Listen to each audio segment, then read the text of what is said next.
welcome to my channel today. I'm glad and I hope you enjoyed my previous lessons from the escape characters. Thank you once again for following up, and if you truly enjoyed my videos and my lectures, please don't forget to subscribe and like my channel. Thank you very much. Okay, so we are going to go to what we have for today. We're going to deal with two topics for today, and that would be variables and arithmetic operators. So these are the two topics for today. So let us delve into it. Okay, so first of all, I'm going to create a new Python file for that. So go over here and the new and then Python file, and I'm going to say variable. Don't forget this editor is IntelliJ. This is what I'm using. There are other editors you can go along with, very good ones, but this is the one that is best convenient for me. It's very flexible. I enjoy using this, so that's why you see me making use of it. But if you have other ones that you enjoy using, you can go ahead and use them. Okay, so let's go back to what we have. So I've opened a new Python file, and the file name is variable.py. So here it is. Okay, so we're going to work with this now. Alright, so first of all, let us understand what a variable is about.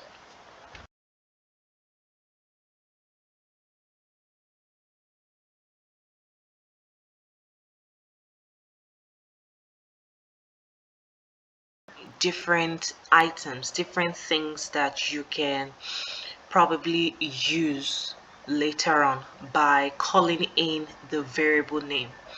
So you don't have to start going through so many names of values. You just store them in one particular box, in one particular name, and then you call out for that name, and the name displays exactly what is being stored in it.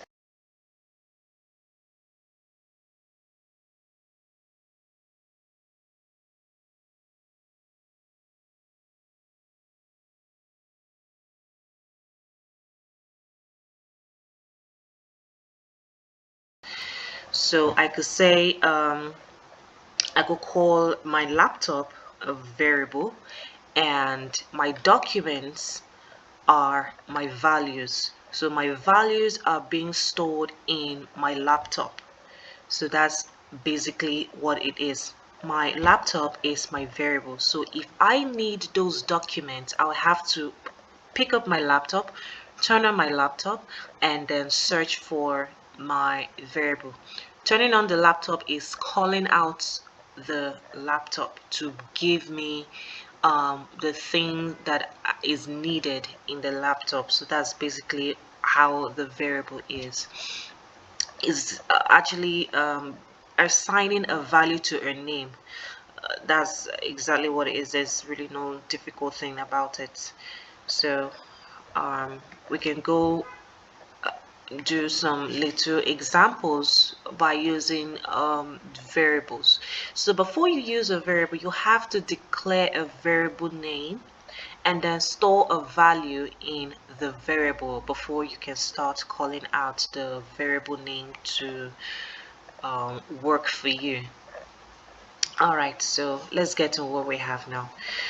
Alright, so I'm going to declare a variable, and the variable name is going to be, okay, let me say a name. Alright. Okay, let me declare a variable name, and the equal sign is going to help to hold the value. So by putting in the equal sign, it means that there's a value that's going to be attached to the variable. So you must always use your equal sign. Okay, so a name, and this is my variable. So the Stephanie is a value that is stored in a name. So if I want to call out for Stephanie, I wouldn't go directly and call out for Stephanie. Rather, I would call out the name. I will call out the name because that is what the program recognizes. So let's see how this works. I'm going to call out, which is using the print function, and then I will use the name. And let's run this, and you see it's going to give me the name. Alright, can we see that? Stephanie. Because I called out the name, and the value that's been stored in the variable is being exposed here. So that's basically what it is. Okay, let's try other examples. Okay, so we say age,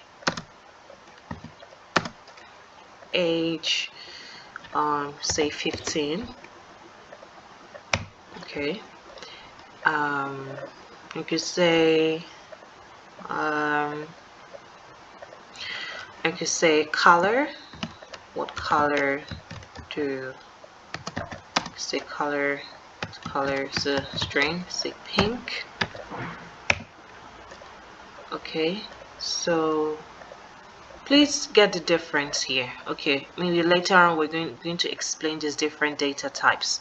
So here we have string and we have this integer here. So using an integer, which is numbers, you do not have to make use of the double quotes. So this double quote is basically for strings alone. This double quote here, and using an integer stands alone. So that is the difference here. Okay, so let's go back to the next one. So I've used color. Okay, so let me say department number. My department number should hold a string of SS 199 and 22. It's just a random guess, I guess. Okay, so that's basically what we're going to play with now. So in order for us to get the values that are being stored in these variables, you just have to call out the names of those values. So here I've called a name already. I could go to the next line and say print age. Okay, let's go to the next one. We say print. What's the next one? The next one is color.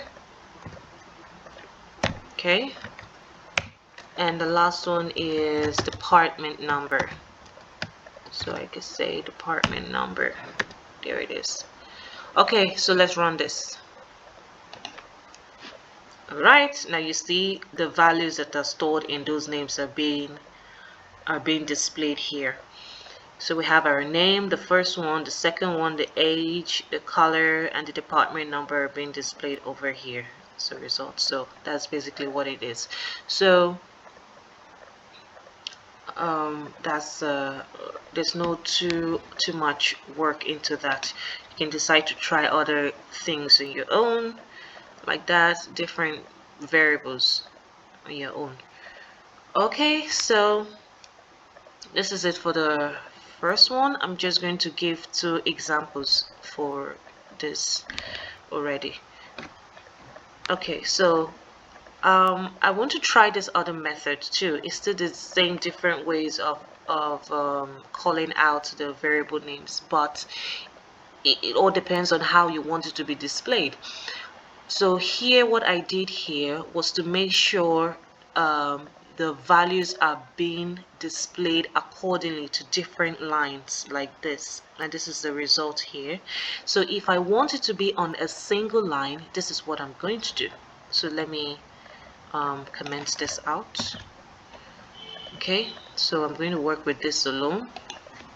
So I'm going to say here name, and the next one is age, and the next one is color, and the last one is department number. Alright, so let's run this. Okay, now you can get the difference here. We still have the same result, but on a different display method. So here we have on a single line, we have Stephanie, we still have the pink, we still have the age, we still have the color, and we still have the department number. So that's basically how you can play around with this. You can go both ways, different ways. It all depends on how you want this, but we're not going to go deeper into that. You can play around with different methods that you enjoy, or rather it's convenient for you. Okay, so let's go over to the next example, and the next one is assigning multiple variable to a value.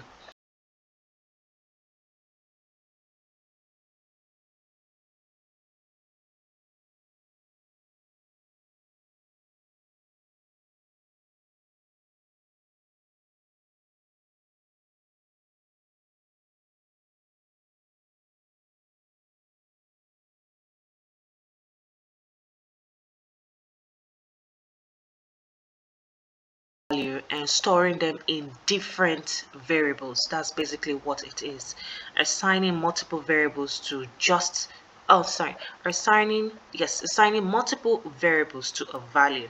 So I could say my laptop, I have numerous values that are stored in just one laptop. Or I could have different storage boxes and with the same item in them. So if I need to call out for those boxes, I don't have to start going through all of the boxes. I just have to connect them together and get my value out of them. So that's basically what it is about, assigning multiple variables to a value and still getting it with just a call of a name. Alright, so let's get into that. So I'm going to make a comment here so we don't forget our line of code. Assigning multiple variable to a value. Alright, so let's get on with that.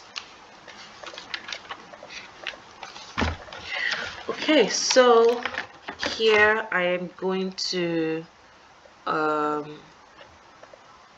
declare variables to a value. So here I could say A equals B equals C equals D. So what value should we store in that? You could say box. Okay, well, let's quickly, let's just work with what I have. Say car. Okay, so let me go over to the next one.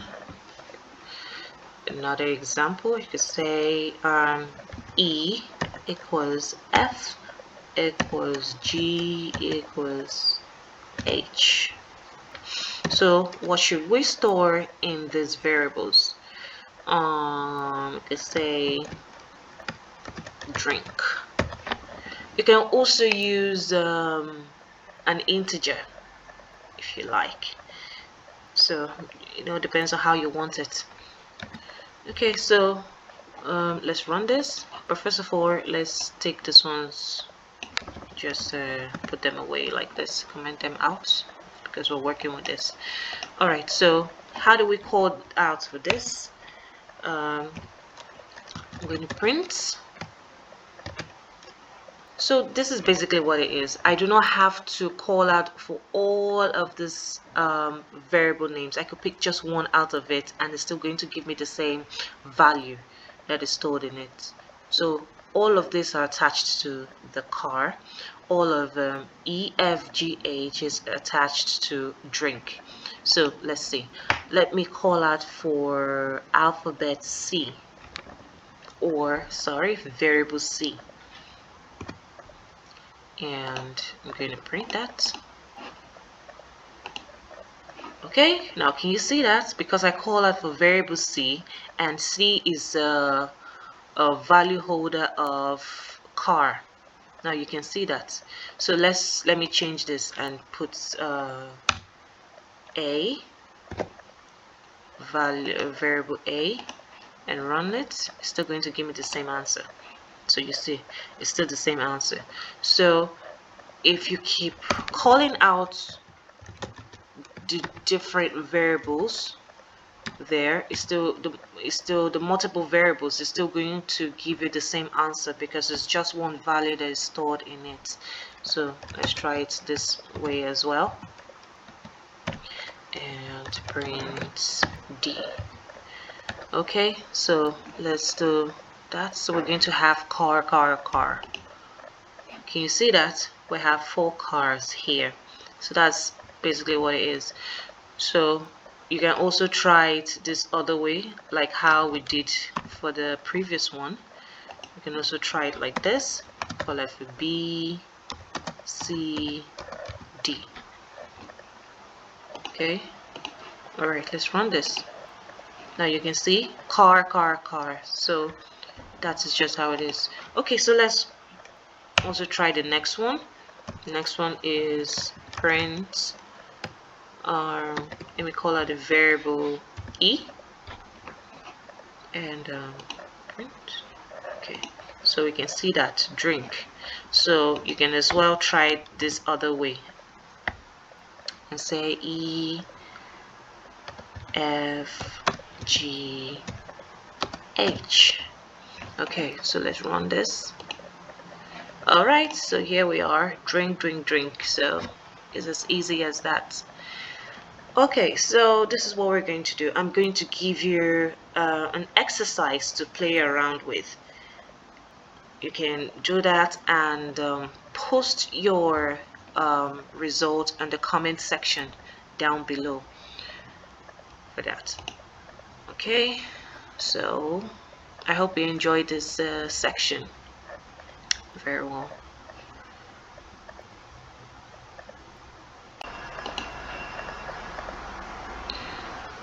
Okay, so for the next example here is to unveil the type of to unveil a data type.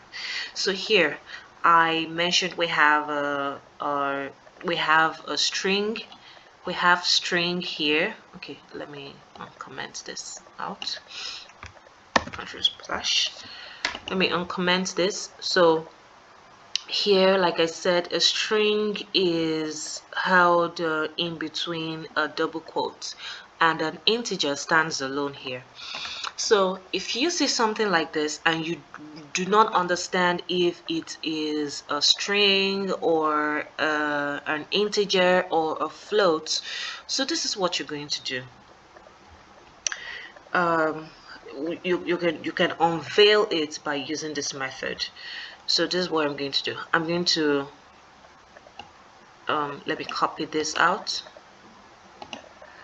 and then comment this out because I want to make another example for this. Let me comment this out.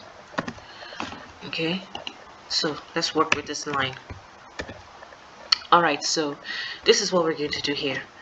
Alright, so here we have about 2 types of data type. Here we have the string and we have the integer, but let me put an additional one here, and that's basically going to be a float, but the program is going to tell you that.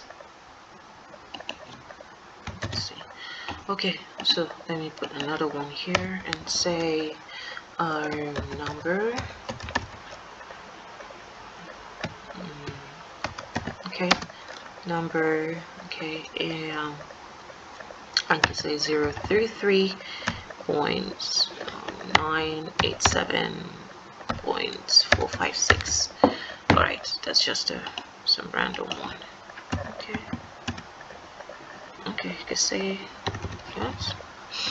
All right, so how can we tell which one is what type of data type? So this is what we're going to do. Go down below and then we call out for the names by saying type name.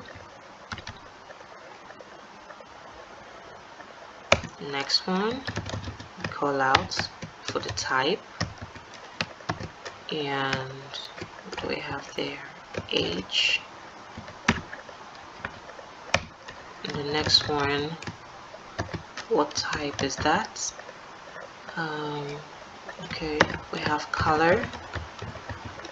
Okay, say print, parentheses, type, parentheses, department number,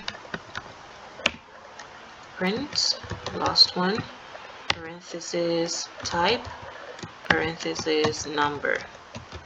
So, okay, so let's run this. And we're going to get the data type for this. Okay. All right, now can you see that? The first one is a string. The second one is an integer. The third one is pink, which is a string. The fourth one is a string. And the last one is a float. Now you can see it was able to tell you what type of data type you were dealing with. So that's basically how this one is. Okay, so let me comment this. Unveiling a data type. So that's basically how this one is. So like I said, I'm going to drop some exercises for you, and you're going to assign those variables to the values to the variable, and also find the data types with these methods that I use. Or you can as well try other type too, but I would love to see your results in the comment section. Okay, so let's go over to the next one we have for today.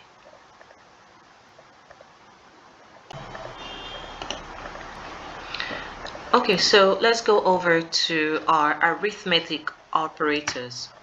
Arithmetic operators. So this is what we're going to do. I'm going to open a new page for that. Okay. All right.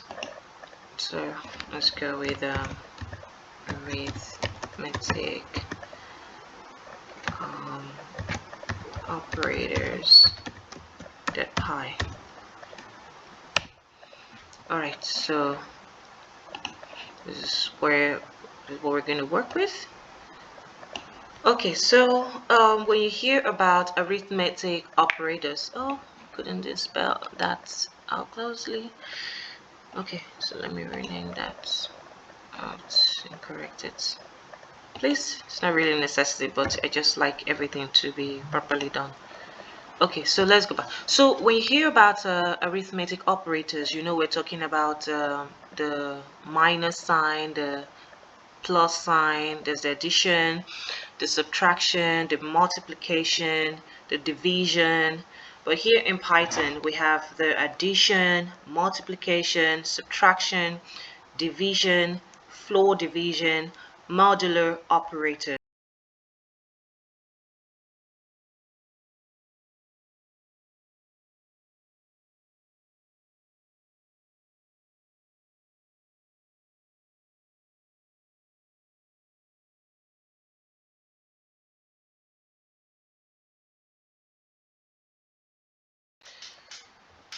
Okay, so here is how we're going to do this. We're going to play around with these operators. First of all, we declare a variable, and then we play around with the variable by also using our operators. Okay, so let me start with by declaring my variables. So here, so my A to 8, my B to 2, my C to hold 30, okay, say 30, and my D to hold 3. So these variables are storing these integers for me, the 8, 2, 30, and 3, storing them for me. So I'm going to make use of those variables later on. So this is what I want to do. I want to make use of my addition operator, and I could use any figure that. But here I'm going to work with my variable. So I'd say print. I think we worked with this previously in my first section in my first class, but here we're diving deeper into arithmetic operators, so that is why this might be a little bit similar to what we did before. But don't worry, there are other different things I'm going to work with as well. So here we have print 8. I could say no, sorry. Print A plus B. So we all know our A plus B. So we have our A and our B here. Okay, so let's work that. Okay. Alright, so here we are, 10. 8 plus B, which is holding our 8 and 2. So our 8 and 2 is giving us 10. Alright, so that is for our addition.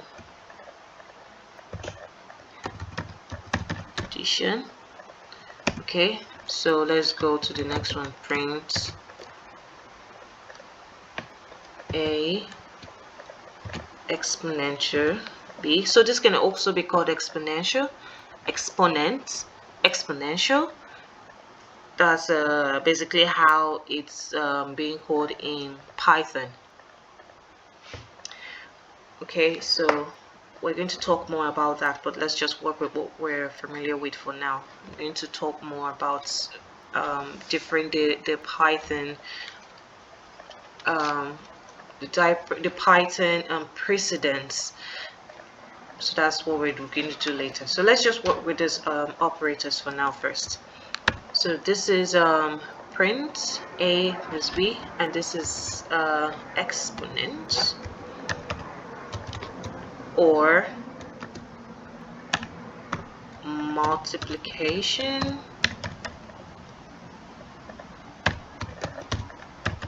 Okay, so let's bring that.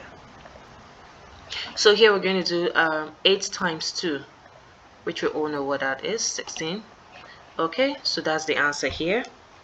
Okay, let's get to the next one. Say print, let's work with subtraction. Say A minus B. Say A minus B. Okay, well, while we're working with just A alone, A and B, so let's do our C minus A. Say C minus A. And let's see what that is. 22. So it's basically 30 minus 8, which is giving us our 22 here. Okay, so this is subtraction. Okay, so the next one we say print for division. We say A minus B. Okay, so let's see that, and that's 4.0. Now take note, this division will always come with this 0.0 here. So that's how this is going to work with This is how this is going to work.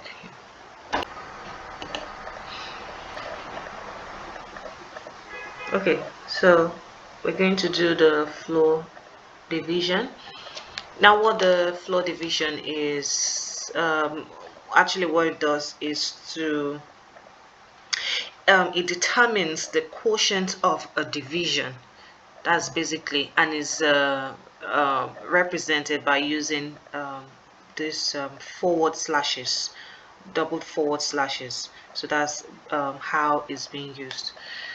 So let's try this. Say print, say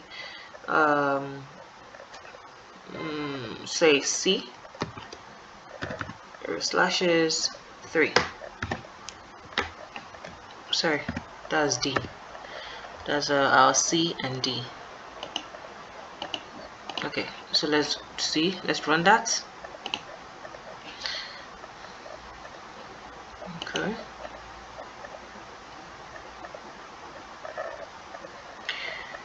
Alright, so this is what we have. We have 10 here. So the quotient of 30 from floor division 3 is 10. So it means that on each section is 10. So that's why we're having 10 here. So that's basically how this floor division is. Okay. Okay, so our next one is the modular operator. A modular operator is with a percent symbol. It's used to get a remainder of a division. So when you divide something and the remainder is the answer. So that's how this modular operator is. So you can see all of these operators, they let you not leave every stone unturned. So every remainder, everything aside is going to be adopted by using these arithmetic operators. So that's basically how this modular operator is being used to get a result. And this is how it's going to be here. Okay, so this other one is our floor division. So the next one is our modular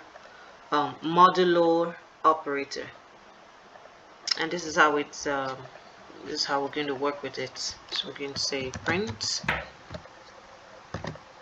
parenthesis a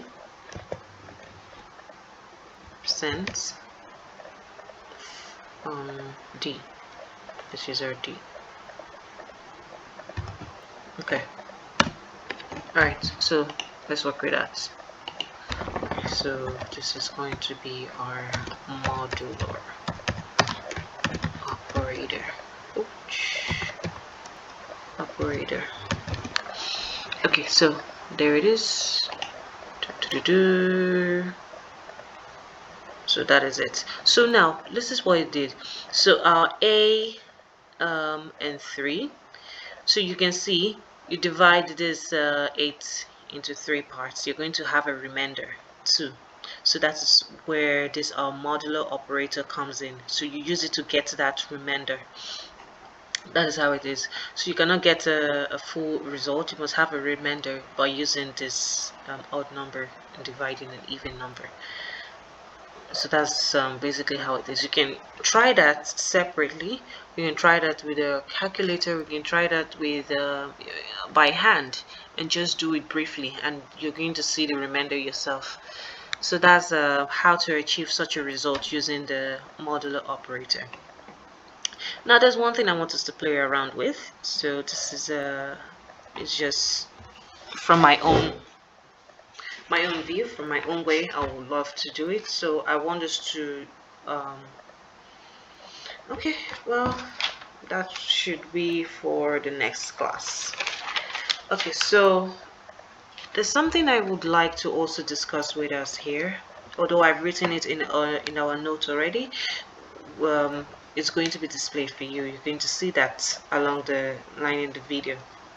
It's about the operator precedence in Python.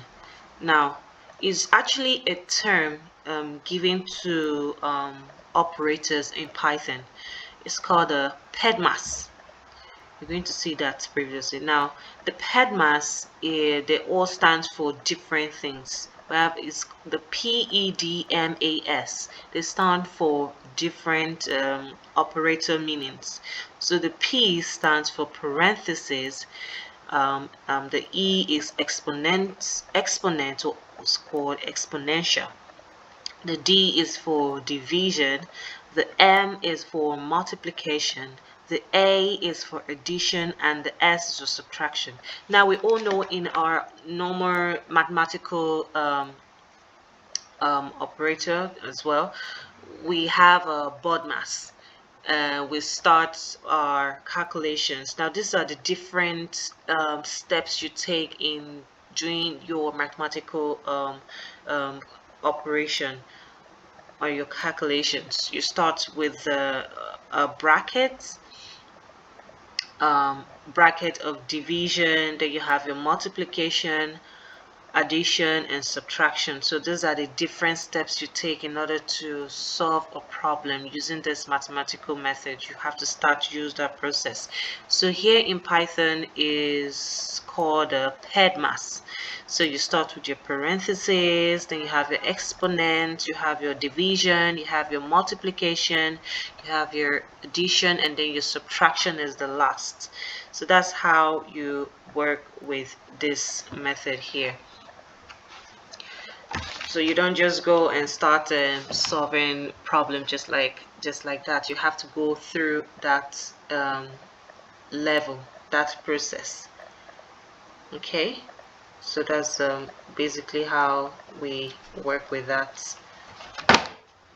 So it's going to be an exercise for that. So let's just work with some examples. So here is Pedmas. That's what I'm talking about. So the P, parentheses, exponent, division, multiplication, addition, and subtraction. So this is how we're going to work with it using these different precedents. So like I said, it's just a fancy way to relate an importance to every operator here, as easy as that. So when you want to work on a mathematical operation, you just think of this method and follow it up, and you're going to achieve the results correctly. Okay, so let's work with an example using this precedence. Okay, so we already have our declared variables here, A, B, C, D. So okay, let me comment this ones out. Okay, well, first of all I have to, okay, this is it here. All right, let's work with this here. So let me use this for example. I'm going to say print, okay, so caps, take it out, print A bracket B 3. Don't be afraid, don't worry. If you use this method, you can solve this easily. So don't worry about what you're seeing here. So you can go like this, 4 exponent 3. Okay, let's see.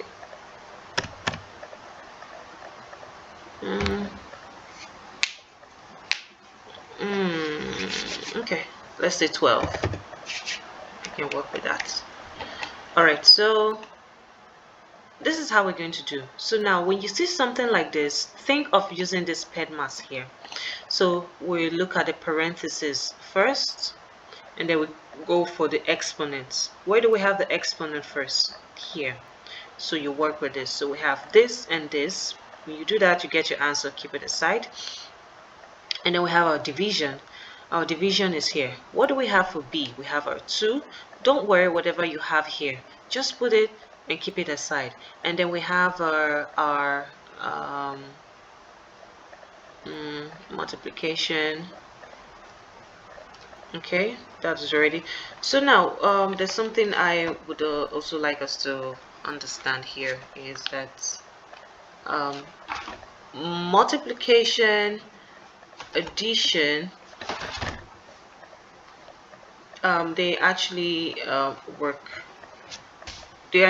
together. So whichever one you pick, it goes together. Okay, this is how it is. Multiplication and division have equal precedences. Addition and subtraction also have equal precedence. So whichever one you pick at the same time is just going to work. So mixing that operation with equal precedence, they are actually evaluated from different sides, left or right. So it all depends on how you want to work it, but you still have to follow this process. Okay, so this is what we have here now. So I have my plus sign here, I have my equal sign. So when you attach this the values to this, you keep them aside, and then you can now work with your plus and your minus. So whichever one you work, it's going to work fine. Okay, so let's run this and see our result for this. Okay, so this is basically what you're going to get at the end of it. If you work it with that process, that's what you're going to get. Okay, all right, so let's try another example. Okay, let's say print, we're calling out for the variables. So a divided b, a, and then we go b. Okay, so this is it. Sorry, excuse me. Alright, so this is what we're going to do here, and this is it. Alright, so we have 0.2 here. Remember, all of these variables are already declared here, so they're actually working with what we have here, except for these other additional ones that I just put here, 4 and 12. So I just attached them. I can also decide to attach these already declared variables depending on what you want to calculate. You can decide to declare your variable. You can decide not to, as long as the function, as long as the operators are there, it works with it. The Python already knows what to do by following this precedence. So when you attach your operators, it knows exactly where to start with and how to end it. So it does not matter if you declare a variable. Like I said, it's your preference. You can decide to, you can decide not to. Alright, so I just made this I just declared this and used them so that it will be easier to understand. Okay, so that's basically how that is. Okay, so in every the end of my classes, of every class, I will always give an exercise for you to go and play around with. So when you do that, you can put your result at the end of, you can put that in the comment section. I would love to see that. Okay, so we have come to the end of our class for today. We can all go back to what we work with. We had 2 topics for today. We have the variable here, where we worked with assigning values to variables. Okay, let me uncomment this out so we can see them again. Okay, so where we worked with our variables, assigning values to a variable, and the types of variables we have here. We work with our string and our integer, and we also knew how to assign multiple variable to a value here, which is what we did in this place. So let me uncomment this out so we can see it clearly again. There it is. And unveiling a data type. So when you see something like this, you want to truly know what type of a data is that. You just use this method. I know there might be different other types of other way to get a result. So it all depends on how you want it, but this is an easy way to get that, and that's why I did it this way for you. So you can get it like this. This is another easy way to do that. And for the next topic, we talked about arithmetic operators, where we discussed about the different operators in Python, and the Python precedence, which is the Pedmas. It consists of a parenthesis, exponent, division, multiplication,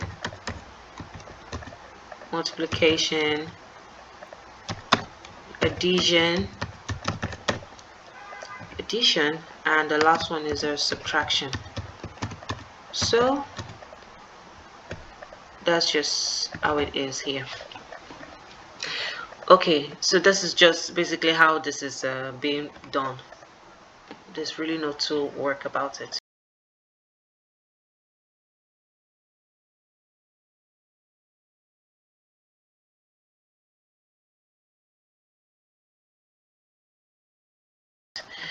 Alright, so I want you to go and play around with the exercises and give your answers in the comment section. I will always watch and see your results, and we can communicate there.